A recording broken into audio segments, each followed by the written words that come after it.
I think we're beginning to recognise that life after lockdown may mean that actually different churches have to respond and have to react in different ways, at least initially. And so this phrase, seek first the kingdom of God, might be a helpful way of both recognising something of that diversity, but also giving us a sense of common purpose.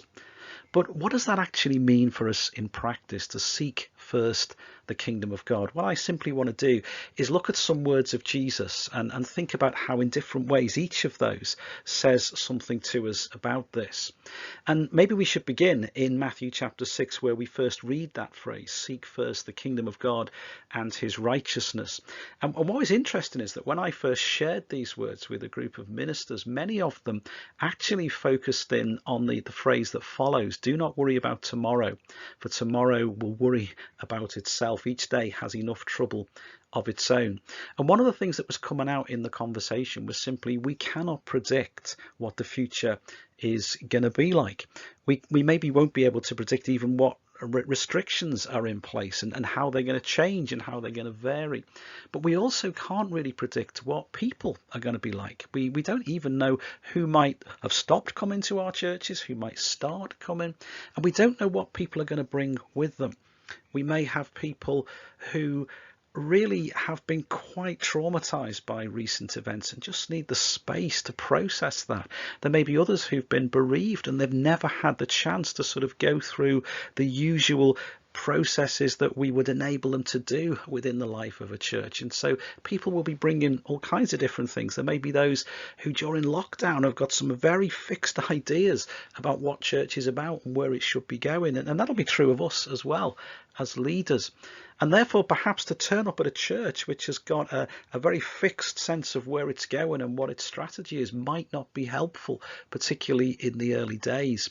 You know, Jurgen Klopp, forgive me for forever mentioning football and Liverpool FC, but I remember he was being interviewed on one occasion after Liverpool had got a pretty good victory, but against a team that wasn't a particularly high-level team. I think it was a cup game or something.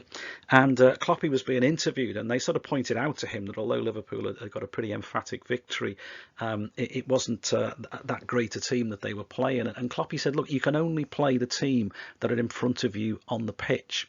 And that phrase has kind of stuck with me recently, because I wonder whether that's part of the instinct that we need to develop as a church going forward.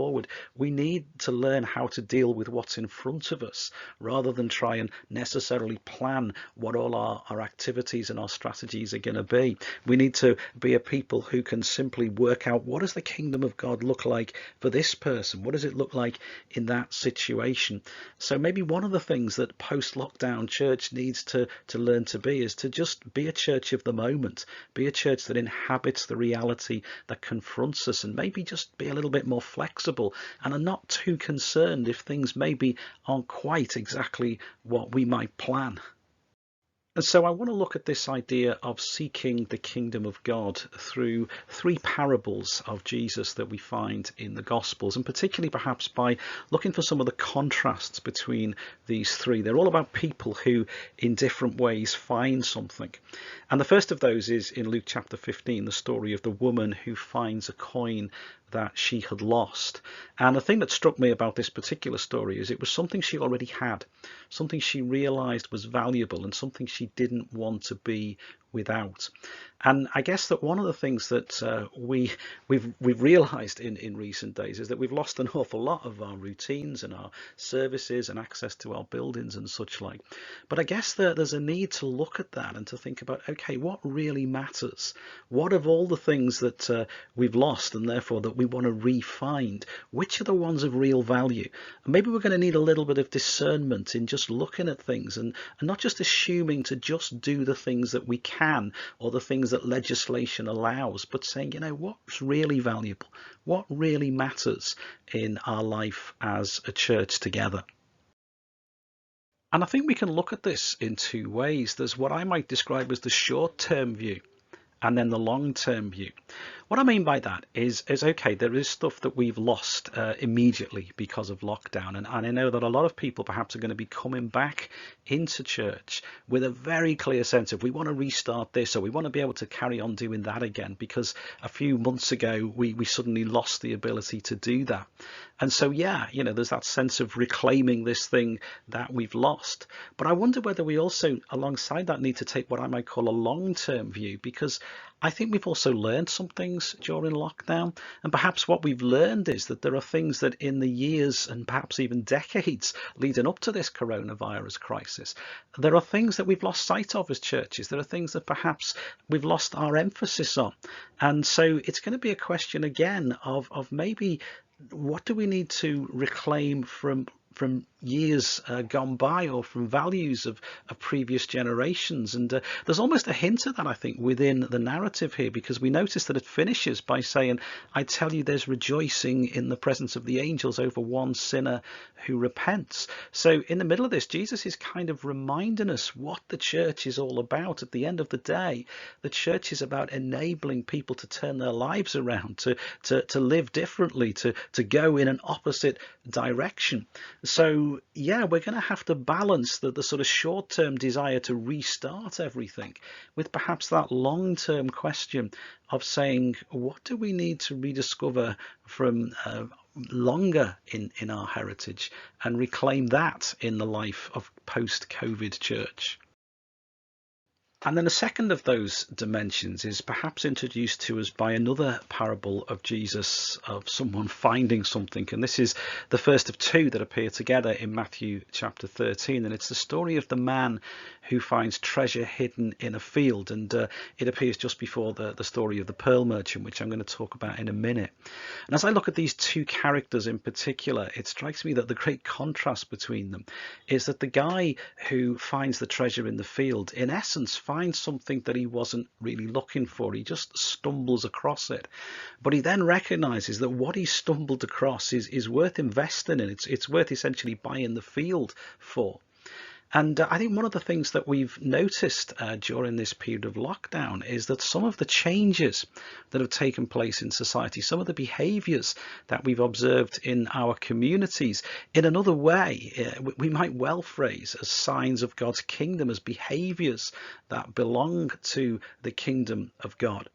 And so perhaps one of the things that we need to be willing to do as a church is to recognise some of the things we've seen going on in our communities, and to say, well, God's been at work in that. Or maybe ask ourselves that question: what would the kingdom of God look like? Not so much in this church, but in this community. And how do we have to adapt as a church to be able to serve the opportunities and the realities of the community that's around us? And so that, I think, is going to become perhaps the second dimension of church after lockdown. A church that's actually willing to invest, and it would have cost him money to buy that field, in recognizing that we have discovered new things. We've perhaps seen God at work in people that we didn't see God at work in before, and that also might include our church community.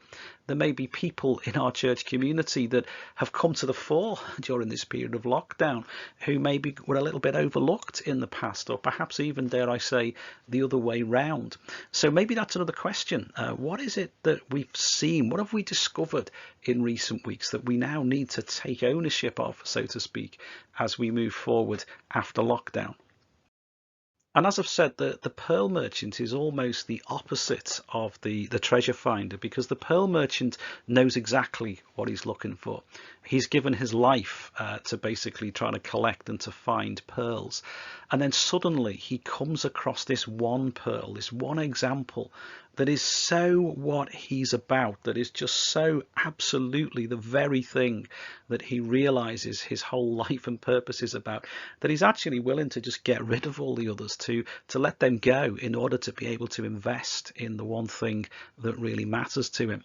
Now, again, I think there's quite an issue here for us as leaders and as leadership teams, because many of us, one of the things that this lockdown period has done is it's given us time to reflect. It's given us time to think. And again, I've touched on this already, the idea of discovering new things.